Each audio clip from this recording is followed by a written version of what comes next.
Bukankah ini kekuatan Kaisar Agung? Di samping, nenek moyang buaya virtual tercengang, dan mau tak mau menoleh untuk melihatnya. Bahkan penguasa penjara hitam pun sedikit tertegun, dan penguasa domain jiwa, orang-orang bahkan lebih terpana. Bukankah ini kekuatan Kaisar? Kekuatan yang begitu kuat bukanlah kekuatan seorang Kaisar yang agung. Apa yang kamu bercanda? Nak, mengapa kamu mengatakan bahwa kekuatan kursi ini bukanlah kekuatan Kaisar? Aura yang menghancurkan surga tiba-tiba terpancar dari tulang yang layu, aura yang menakutkan itu seperti badai, melonjak dengan cepat di aula, seperti guntur, dan itu mengandung rasa amarah yang menakutkan. Di bawah aura ini, penguasa domain jiwa dan yang lainnya merasakan penindasan yang kuat, dan menjadi sulit untuk bernafas. Bukankah ini kekuatan Kaisar Agung? Namun, Qin Chen tidak mengubah wajahnya di bawah aura ini. Melihat ekspresi Master Domain Jiwa dan yang lainnya, dia tidak bisa menahan cemberut dan berkata, kalian semua adalah ahli top di tanah terlantar ini, bukan? Tidak pernah melihat yang asli. Apakah itu Kaisar Besar? Apakah Anda tidak pernah melakukan kontak langsung dengan Kaisar Besar yang asli? Tidak bisakah semua orang membedakan kekuatan yang begitu mudah dibedakan? Petik 2. Mendengar ini, ekspresi semua orang membeku. Nenek moyang buaya virtual tercengang dan berkata, Tuanku, apa identitas Kaisar dan yang lainnya? Meskipun kami dianggap kuat di dunia bawah, kami hanya berada di wilayah kami sendiri, dan Kaisar dapat mengendalikan satu sisi dari dunia bawah orang yang kuat. Meskipun kita telah melihat Kaisar Agung sebelumnya, tetapi kita hanya melihat dari kejauhan, bagaimana kita bisa merasakan kekuatan Kaisar Agung dengan begitu jelas? Penguasa, neraka dan yang lainnya juga tersenyum kecut. Di mata orang luar, status mereka semuanya kelas 1 di dunia bawah, dan nyatanya mereka juga sama, belum lagi tak tertandingi, tapi semuanya merajalela. Tetapi di depan Kaisar, tidak berlebihan bagi mereka untuk mengatakan bahwa mereka adalah semut. Apalagi bertatap muka dengan Kaisar, bahkan melihat Kaisar, tidak mudah bagi mereka. Bagaimana mereka bisa merasakan kekuatan dewa? Kaisar begitu jelas. Tiba-tiba, seolah memikirkan sesuatu, nenek moyang buaya virtual berkata, Tuanku, apakah Anda pernah berbicara dengan Kaisar secara langsung? Apakah Anda secara pribadi merasakan kekuatan Kaisar? Orang yang harus mengikuti, Wangu Mingzu adalah jenderal dunia bawah di bawah komando Kaisar Nether saat itu. Jelas logis bahwa Mingzu memiliki latar belakang Kaisar, jika tidak, sebagai Wangu Mingzu, bagaimana dia bisa menyerah padanya? Memikirkan hal ini, nenek moyang buaya virtual mau tidak mau memandang Qin Chen dengan iri.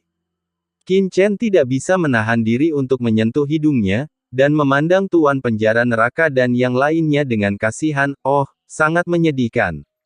Tuan penjara neraka dan yang lainnya. Petik 2. Itu benar, Underworld Lord melebih-lebihkan Anda. Qin Chen menghela nafas, karena Anda akan dipenjara di sini, tentu saja Anda tidak akan memiliki hubungan dengan Kaisar, jika tidak, Anda tidak akan muncul di sini. Apalagi memahami aura Kaisar dengan hati-hati, tidak mungkin untuk membedakan kepalsuan orang ini di depan Anda sebelumnya. Itu bisa dibenarkan. Semua orang. Lupakan saja, biarkan Tuan Ming melepas penyamarannya dan lihat apa orang ini.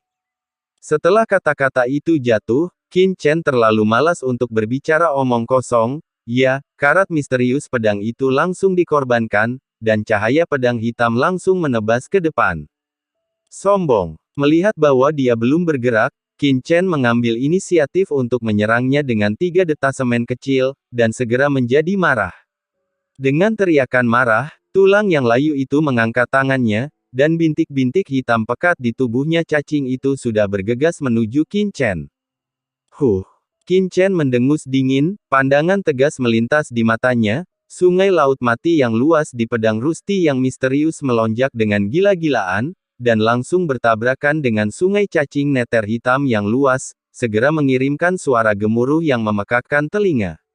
Dan cahaya pedang yang diubah oleh pedang berkarat misterius Qin Chen, bahkan di bawah naungan sungai laut mati, langsung menuju tulang kering. Boom! Melihat cahaya pedang hitam hendak menyerang tengkorak tulang yang layu itu tiba-tiba berdiri, dan memblokirnya dengan lengan tulangnya yang layu. Serangga hantu hitam yang tak terhitung jumlahnya dengan cepat merangkak di lengannya, membentuk sebuah lubang hitam pekat dalam sekejap. Netherworm. Shield. Dengan keras, cahaya pedang yang terinspirasi oleh pedang berkarat misterius Qin Chen menebas perisai cacing hantu hitam pekat dengan keras. Huff, cacing hantu pemangsa jiwa dari kursi ini, andalkan saja.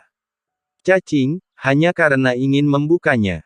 Petik 2. Tulang kering itu mencibir, tetapi sebelum cibirannya jatuh, terdengar suara mendesis, dan serangkaian lampu guntur gelap tiba-tiba meledak dari pedang berkarat misterius Qin Chen. Lampu guntur ini dengan cepat menghantam cacing hantu di perisai yang terbentuk. Cacing yang tak terhitung jumlahnya tiba-tiba mengeluarkan jeritan yang menusuk, dan dengan cepat berubah menjadi abu hangus di bawah cahaya guntur yang menakutkan, dan menghilang dalam sekejap, memperlihatkan tulang belulang hitam. Petik 2. Apa? Tulang mati tiba-tiba menunjukkan sedikit kepanikan. Dia tidak pernah berpikir bahwa serangga hantu pemakan jiwanya akan dipatahkan langsung di bawah serangan Qin Chen. Dan ketika dia terkejut, cahaya pedang diubah oleh pedang karat misterius Qin Chen itu telah membanting pada tulang hitamnya yang terangkat. Pengerasan. Petik 2. Tulang kering itu meraung, dan cahaya hitam yang menyilaukan tiba-tiba menyala di tulang hitam yang kering itu, dan paksaan yang mengerikan meledak dalam sekejap. Saat berikutnya, cahaya pedang dari pedang berkarat misterius itu bertabrakan dengan tulang kering itu, dan di sana adalah suara seperti kekalahan, ada suara teredam dari kulit. Kakak, tulang layu tiba-tiba bergetar, mundur beberapa langkah, dan melihat lengan tulangnya yang layu dengan tak percaya. Sebuah celah besar terbuka. Mungkinkah itu pembudidaya hantu begitu kuat sekarang?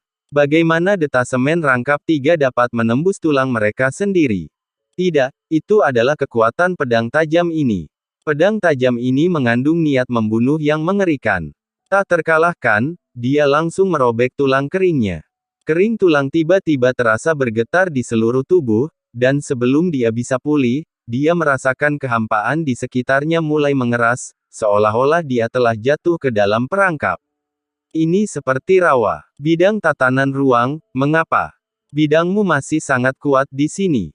Petik 2. Tulang yang layu bahkan lebih ketakutan, bahkan tanpa memikirkannya, ia dengan gila-gilaan menjalankan jiwanya. Ledakan. Dalam sekejap, sungai cacing yang tak terhitung jumlahnya di sekitar mereka mengamuk dalam sekejap, dan beberapa teriakan datang, dan tuan dari area terlarang yang sebelumnya terjerat oleh sungai cacing yang tak terhitung jumlahnya tiba-tiba menunjukkan kepanikan, darah dan daging mereka layu, dan semangat mereka menghilang dengan cepat. Dalam sekejap, itu berubah menjadi mayat, tidak peduli apakah itu jiwa atau sumbernya, itu benar-benar ditelan. Di antara banyak master area terlarang yang ditahan sebelumnya, hanya master domain jiwa yang masih melawan. Tubuhnya telah mengembangkan serangkaian rune jiwa. Rune ini sangat aneh, seolah-olah dia berada di kehampaan lain, bisa sangat mengurangi melahap tulang kering ini. Ini adalah metode rahasia dari penguasa domain jiwa. Metode rahasia inilah yang memungkinkan dia untuk memperlambat kecepatan melahap jiwanya, dan itu juga membuatnya bertahan untuk saat ini, melihat mayat-mayat dari tuan dari area terlarang yang telah berubah menjadi mayat mumi. Matanya dipenuhi dengan kengerian yang tak ada habisnya. Hah! Tidak menyangka akan ada pembudidaya hantu di sini. Ada rasa dingin di pupil mata yang berlubang. Kalau begitu biarkan kamu hidup sedikit lebih lama. Setelah kata-kata itu jatuh, setelah melahap beberapa penguasa di area terlarang, tulang-tulang yang layu itu langsung menyala dengan kilau, dan sungai-sungai cacing yang tak terhitung jumlahnya di sekitar mereka mengamuk dalam sekejap, padat dengan jiwa makan cacing hantu dengan napas berdebar, dia bergegas menuju Qin Chen dalam sekejap. Qin Chen mencibir, dan menatap penguasa penjara hitam, untuk apa kamu masih berdiri di sana? Dua aura menakutkan langsung menekan mereka, dan dengan cepat bertabrakan dengan sungai cacing yang luas. Bergetar dan gelisah terus-menerus seperti batu dalam gelombang. Pada saat ini, Qin Chen mencibir, dan api teratai hijau yang kacau di tubuhnya langsung memenuhi udara. Setelah memasuki area terlarang ini, Qin Chen sudah mengerti bahwa api teratai hijaunya yang kacau memiliki mematikan yang kuat untuk apapun di dunia bawah. Melihat Qin Chen mengorbankan bola api, tulang kering mendengus dingin dan tetap diam. Jika cacing pemakan jiwanya takut api, mereka tidak akan bisa bertahan hari ini. Tapi yang tidak dia duga adalah ketika nyala api menyala, dia menjerit, dan cacing hantu pemakan jiwanya berderak dan meledak di bawah api teratai hijau Qin Chen yang kacau, dan segera cacing pemakan jiwa itu berubah melihat cacing hantu pemakan jiwanya menjadi abu satu persatu oleh api langit Qin Chen seperti abu terbang, hatinya sangat cemas. Dia benar-benar tidak tahu mengapa dia bertemu dengan pembudidaya hantu sesat yang menakutkan ketika dia pertama kali keluar. Bahkan jika cacing pemakan jiwanya telah kelaparan selama bertahun-tahun yang tak terhitung jumlahnya, dia dapat dengan mudah menolak pembudidaya hantu yang berada di luar puncak.